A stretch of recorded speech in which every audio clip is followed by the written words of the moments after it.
Bonsoir, à la une de ce journal, les réticences dans la lutte contre Ebola à Forêt-Caria. Certains citoyens coopèrent, d'autres pas du tout. L'État tranche et prend des mesures concrètes.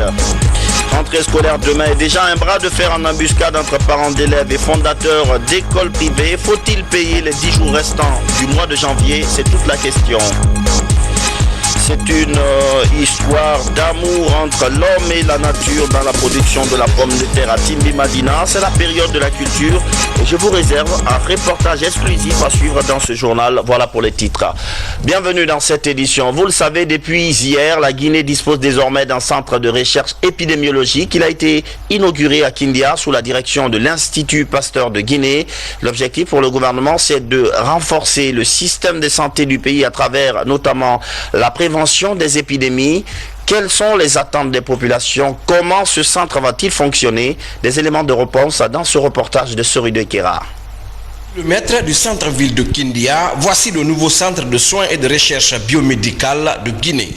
Œuvre de la compagnie Roussal, ses principales activités portent sur la prévention et la gestion des épidémies, la recherche microbiologique ainsi que sur l'offre des soins médicaux.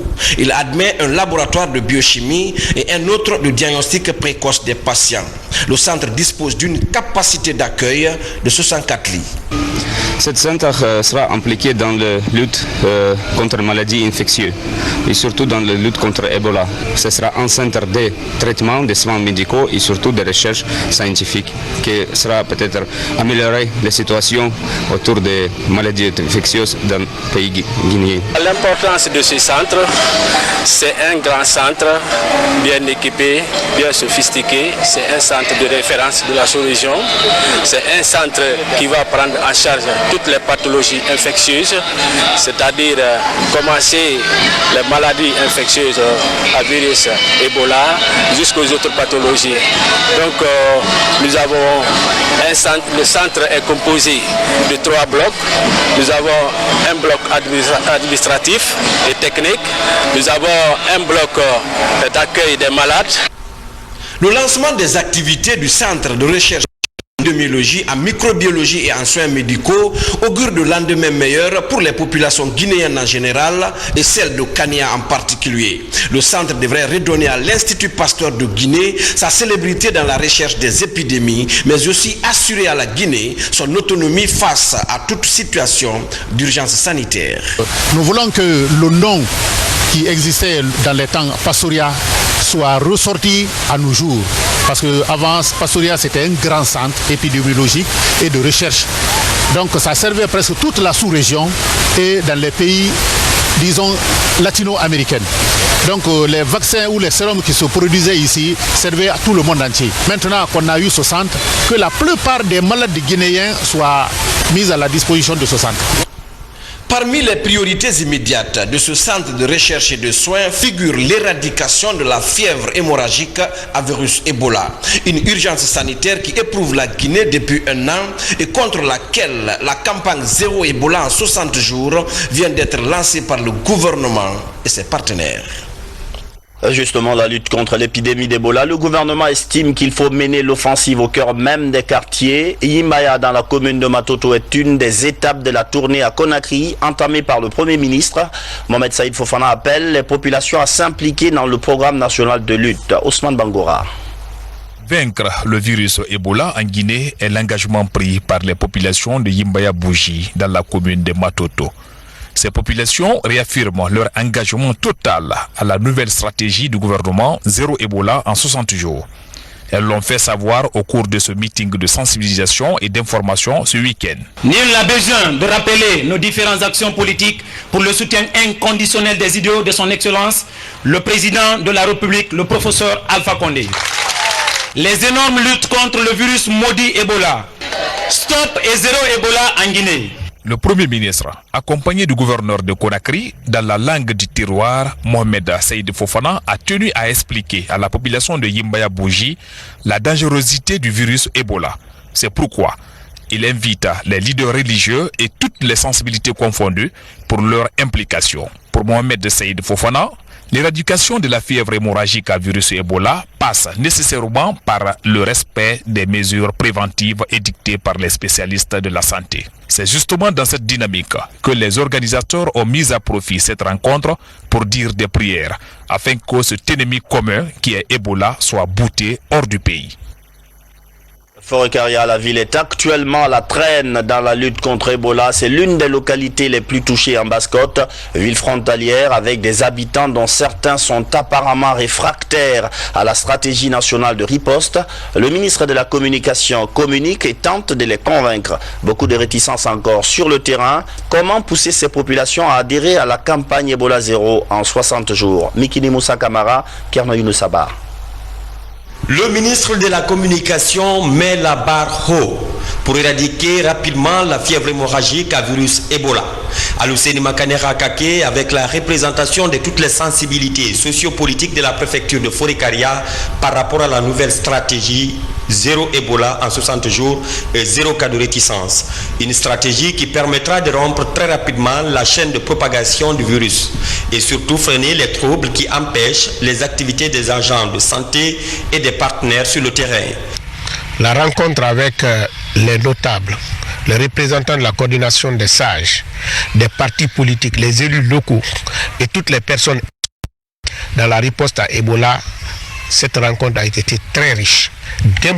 D'importantes décisions ont été prises quant à l'application correcte des recommandations pour faire en sorte que dans 15 jours, on n'ait plus de nouvelles infections à Forêt-Carrière. Cette démarche a suscité beaucoup d'espoir dans le Moria.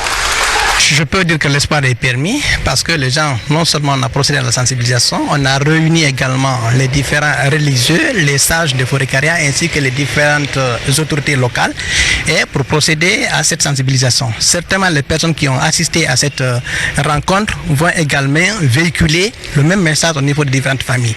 Deuxièmement, lorsque les gens qui sont rendus coupables de ces seront sanctionnés conformément à la loi, ça également, je crois, c'est un signal fort pour que les gens reconnaissent non seulement l'existence de la loi, mais aussi l'existence de la maladie. Le rythme avec lequel nous avons commencé avec ce ministre parrain de Forêt-Carrière, mais moi j'avoue 60 jours c'est encore trop. Au moins de 60 jours, on a l'espoir de bouter Ebola hors de Forêt-Carrière. Parce qu'au jour d'aujourd'hui, suite à son arrivée, oui, il y a beaucoup de jeunes qui étaient en rouge. Mais ça, c'est soi-disant passant. Et dans ce peu de temps, ça ne peut être que dans l'histoire. C'est la 3e visite du ministre de la Communication dans le Moria en l'espace de 5 jours. Une série de visites pleines d'entretien et de sensibilisation qui a abouti à un résultat tangible dans la lutte contre Ebola. Dans cette lutte, la réticence ne sera plus tolérée. L'État pourrait même recourir à des moyens autrement dissuasifs pour sauver certains citoyens contre eux-mêmes. Les réticents, pour être plus précis, quelques-uns viennent d'être interpellés à Forêt-Carrière. Le ministre Makanera explique ce nouveau cap.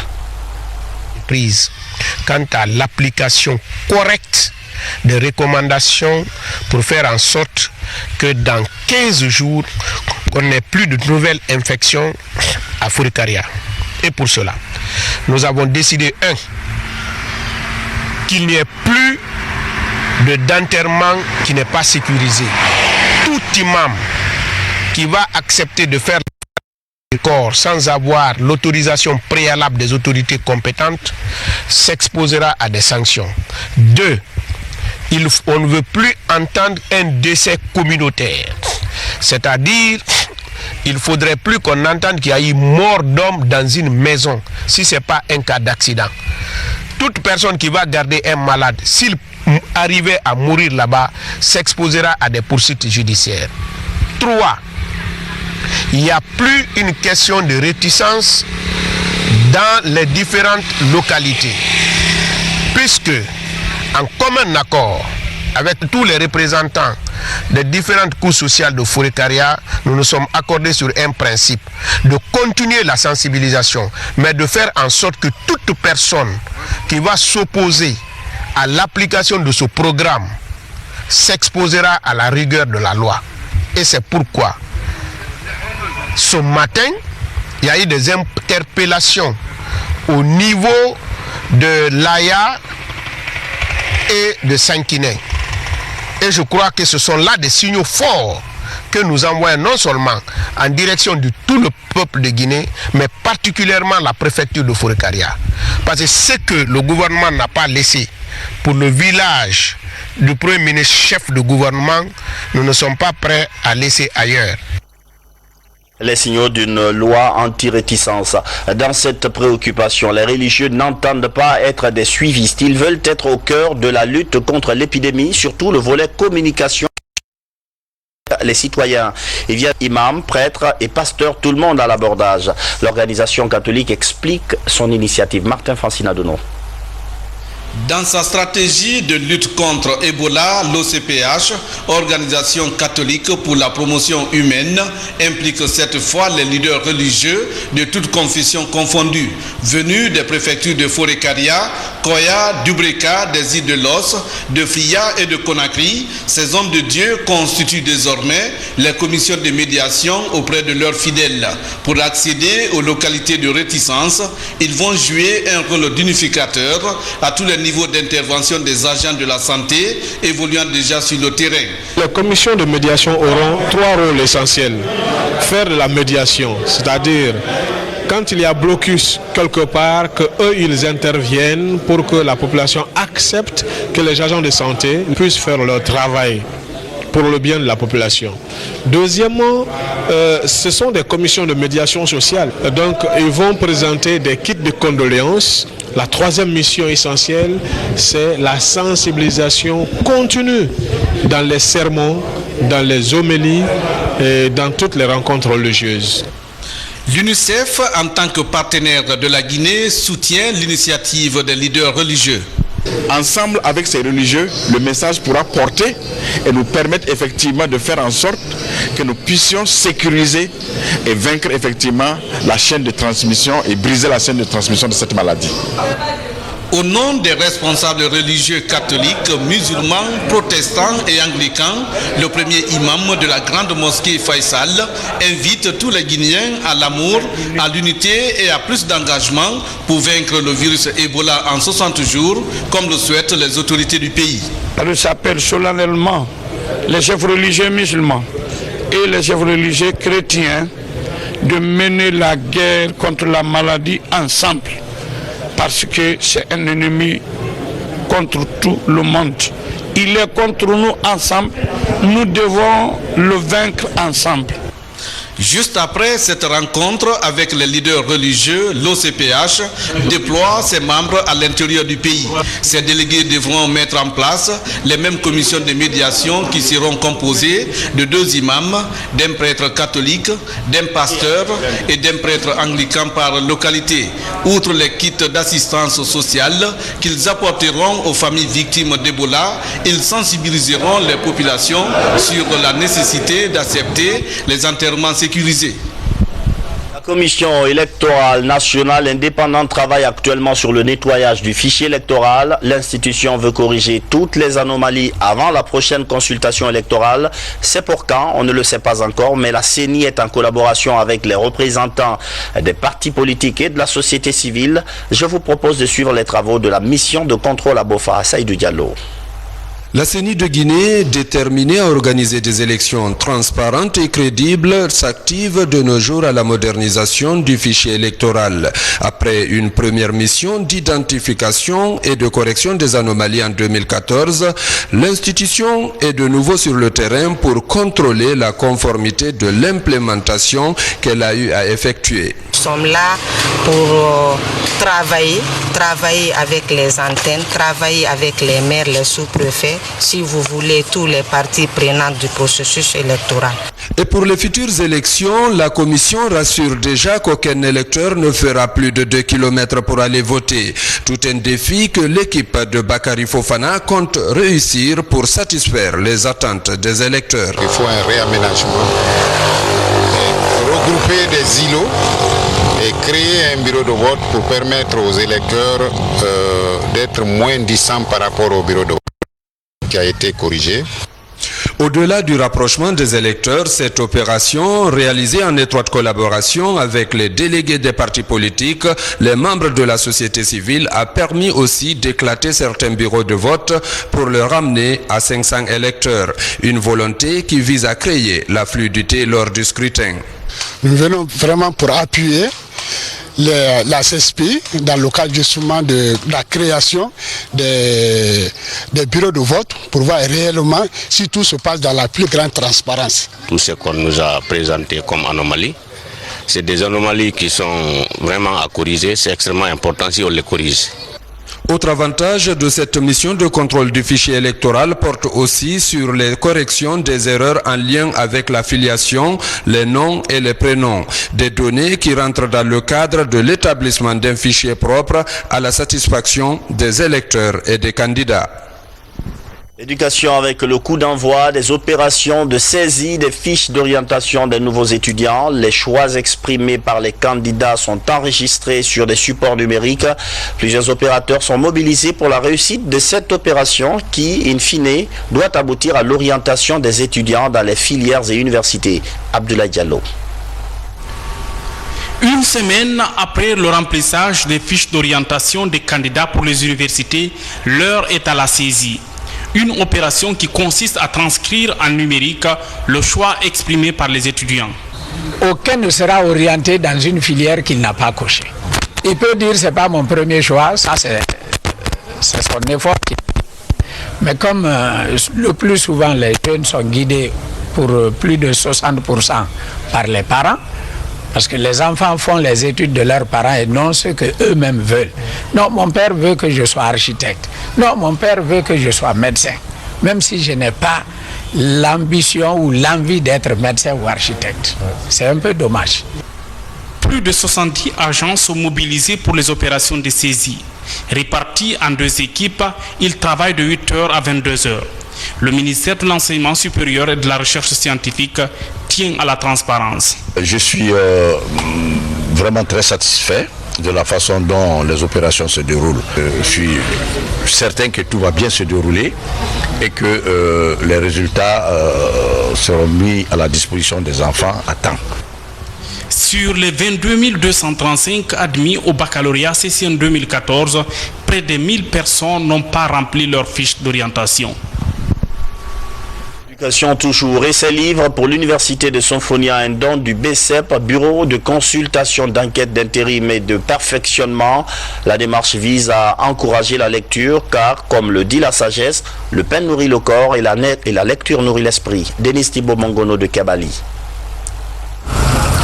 L'Université générale Lansana Conté de Symphonia, dans les rayons de la petite bibliothèque des sciences économiques et de gestion, un nouvel ouvrage, celui de l'écrivain Mangafodé Touré, un ouvrage sur les zones monétaires en Afrique de l'Ouest. Ça va nous aider à mieux comprendre les questions monétaires, les questions de taux de change et les questions d'intégration sous-régionale, parce qu'aujourd'hui, nous sommes conscients que seuls les grands espaces économiques peuvent résoudre les problèmes, qu'ils soient économiques, qu'ils soient sociaux, qu'ils soient culturels, qui se posent à nos différents pays. C'est un don du groupe BICEP, une manière pour cette entreprise d'apporter sa contribution à l'éducation nationale et à la recherche scientifique. Un acte symbolique aux yeux des bénéficiaires.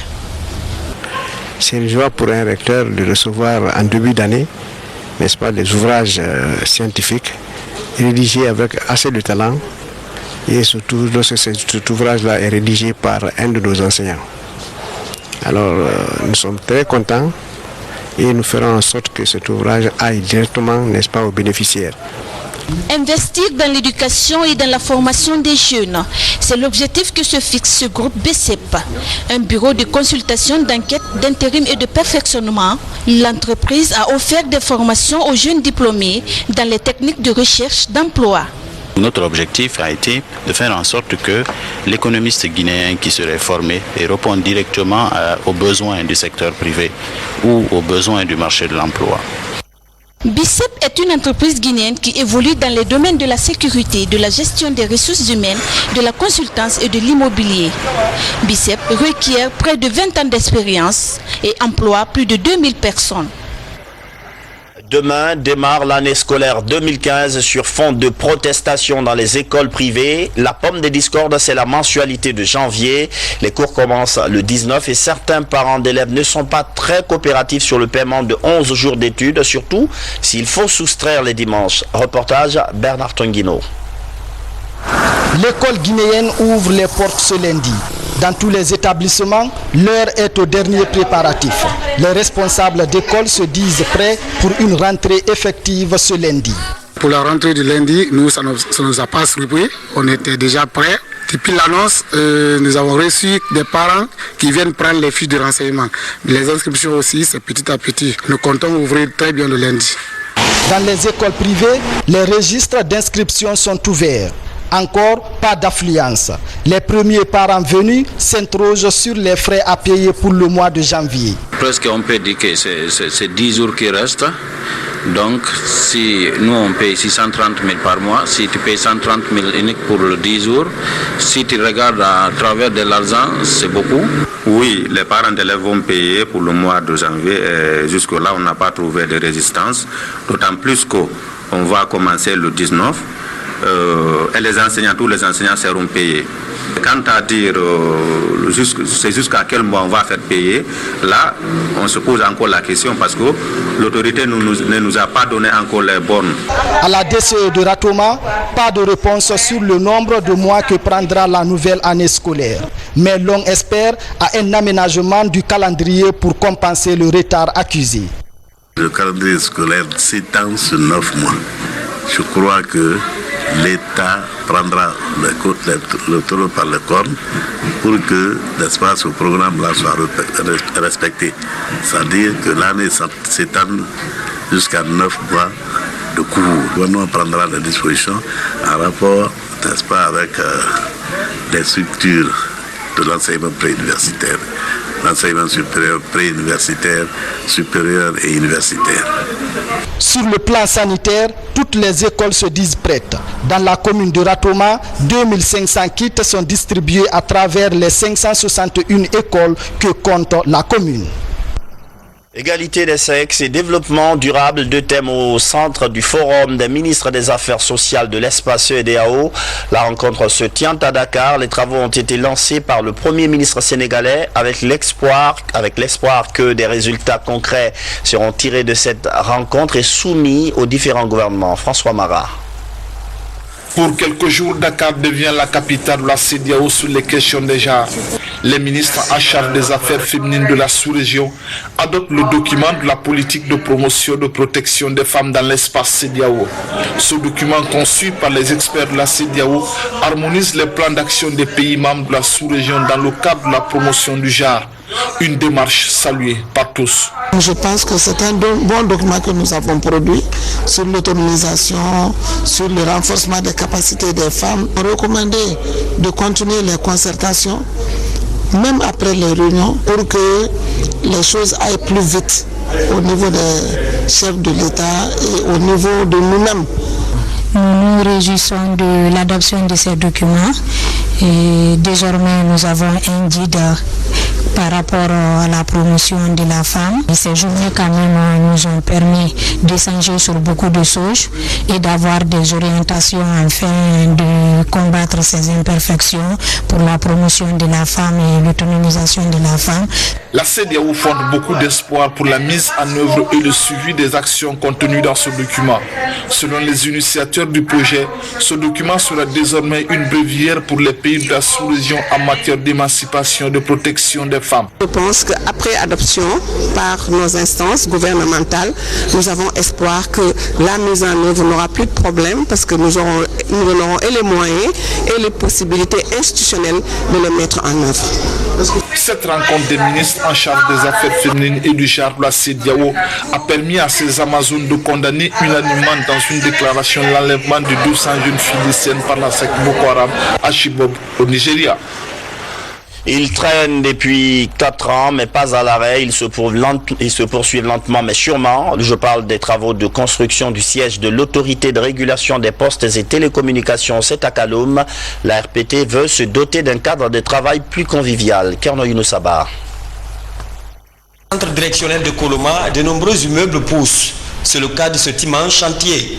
Cet édifice R+13 avec un sous-sol qui va servir de parking est le futur siège de l'autorité de régulation des postes et télécommunications RPT. Ici, plus de 300 ouvriers travaillent d'arrache-pied nuit et jour depuis le lancement des travaux en 2010. Alors qu'une dizaine de techniciens de la société, l'entreprise chargée de réaliser l'œuvre, s'occupe du contrôle et de la supervision des activités. Sur le terrain, les travaux abattus sont estimés à 65%. Ce sont des Blancs au fait qui ont réalisé ce grand bâtiment que vous voyez là, ce sont des Turcs et ils sont là en grand nombre, ils étaient au nombre d'une vingtaine de personnes. Donc il y a d'autres qui sont entrés mais d'autres qui sont là encore pour finir le reste du travail. C'est un bâtiment de R+13 avec un sous-sol qui doit servir normalement de parking. Et puis il fait une superficie totale bâtie de 22 000 m². Il prend au sol une superficie de 50 par 44. Tous les facteurs ont été pris en compte. C'est un bâtiment qui a été calculé aux normes sismiques ou antisismiques plutôt. L'infrastructure, une fois achevée, devra créer un cadre idéal de travail pour le personnel de l'ARPT, jusque-là logé dans un bâtiment peu adéquat. La réalisation rentre également dans la politique de désengorgement de la commune de Kaloum, où est concentrée toute l'administration du pays.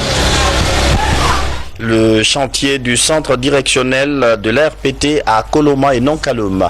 Cet autre ouvrage va coûter 3 milliards de francs guinéens. Une nouvelle mosquée à Koumba dans Kankan, entièrement financée par le gouvernement. La pose de la première pierre s'est faite récemment. Délai d'exécution 6 mois. Ansoumantoumani Kamara.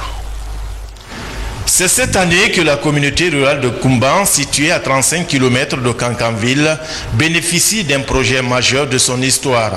Celui de la construction d'une mosquée moderne R+1 d'une capacité d'accueil de plus de 250 fidèles.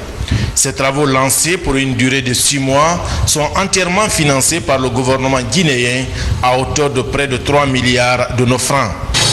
La construction de cette maison de Dieu sera l'une des réponses du professeur Alpha Condé, chef de l'État à la population de Koumban. C'est pourquoi, à travers vous, nous voulons remercier et le féliciter parce qu'il nous a honorés et grandis. Que Dieu le protège.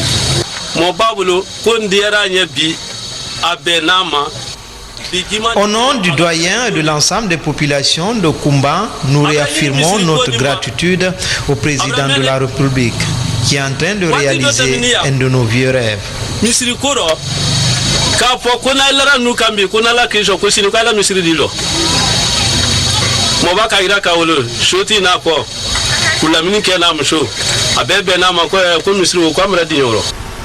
La reconnaissance, mais surtout l'expression de la joie immense qui était lisible sur les visages de ces populations venues nombreuses de toutes les localités de la contrée de Kouroulamini et ses voisines. Les autorités religieuses et administratives de Kankan présentes à la cérémonie ont invité l'entreprise Lazou au respect du délai contractuel et des normes de construction définies dans le cahier de charge. Je vous prie d'accompagner ce projet pour son exécution rapide. Et pour ma part, je veillerai au respect de tous les engagements contractuels.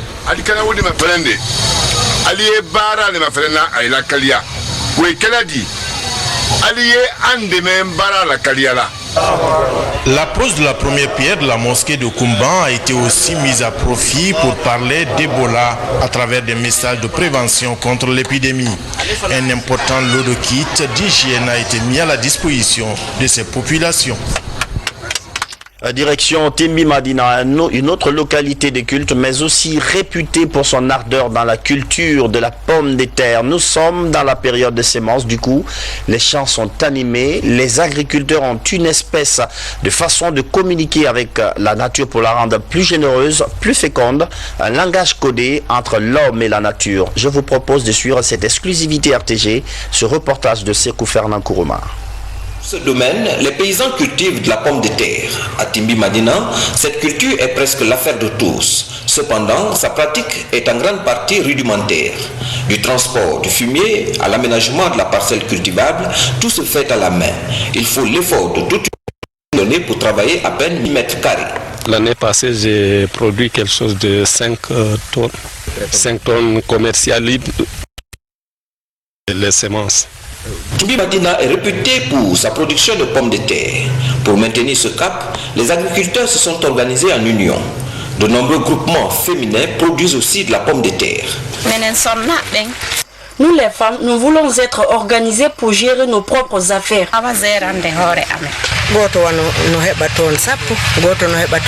Après la récolte, chaque membre peut gagner au prorata de sa semence. On estime à 2000 tonnes la production annuelle. Malgré ce résultat, les producteurs présentent des difficultés. Si l'engrais n'est pas cher, nous pourrons améliorer la production. La production de pommes de terre est traînée vers le marché de Conakry ou vers le Sénégal et la Sierra Leone. Depuis l'apparition d'Ebola, ce commerce est affecté. Donc ce que l'Union veut actuellement, c'est la transformation ou à trouver un endroit à commercialiser la pomme de terre. Parce qu'on peut produire plus que ça, mais on est limité pour le marché. Actuellement, vous savez, avec l'Ebola, la Sierra Leone ne plante pas la pomme de terre, ni Libéria. Donc, alors maintenant, tout va entre Conakry et un peu comme ça. Pour rentabiliser cette culture, le chef de l'État a promis la construction d'une usine de transformation, histoire d'amener les producteurs à mieux bénéficier de leur travail. Environnement, une brigade verte pour la défense de Dame Nature existe en Guinée. Des agents appelés conservateurs de la nature. Ils viennent d'être avancés en grade. Une récompense du chef de l'État satisfait du rôle joué par les gardes forestiers. Moussa Bangoura. C'est devant un parterre de personnalités que la remise de galons aux conservateurs de la nature a débuté ici dans la préfecture de Bofa. Ils sont une vingtaine de paramilitaires à recevoir les grades de capitaine, adjudant-chef et caporal-chef. Une récompense du chef de l'État à ses agents pour avoir rendu plusieurs services dans la conservation des domaines, des eaux et forêts. Les nominations au grade paramilitaire, intervenues environ 2 ans après les formations techniques et communes de base, constituent une illustration de l'engagement politique du gouvernement à faire de la préservation de l'environnement une préoccupation centrale de son programme de société. C'est le lieu de remercier le président de la République, chef de l'État, le commandant-chef des forces armées, le professeur Alpha Condé, d'avoir par décret érigé l'administration de la diversité biologique des aires protégées, des eaux et forêts, en un corps particulier paramilitaire dénommé Corps des conservateurs de la nature. Une satisfaction pour les autorités préfectorales qui encouragent ces agents à redoubler d'efforts dans la protection de l'environnement. La mise de ces grades à ces braves soldats, je dirais au nom des autorités de la hiérarchie récipiendaire. Il y a 2 ans ont été déployés sur national. Leur protéger, combattre la sécheresse et assurer la sécurité de certains animaux. C'est tout pour cette édition d'information. J'ai été très heureux de vous servir ce week-end. Avant de vous quitter, juste un rappel, la deuxième journée de la CAN aujourd'hui, 2 matchs. Zambie, RDC, 1 but partout. Tunisie, Cap-Vert, 1 but partout également. Demain lundi, Sénégal, Ghana, Algérie, Afrique du Sud. Et une pensée spéciale pour le Sili de Guinée qui joue après-demain contre la Côte d'Ivoire. Bonsoir.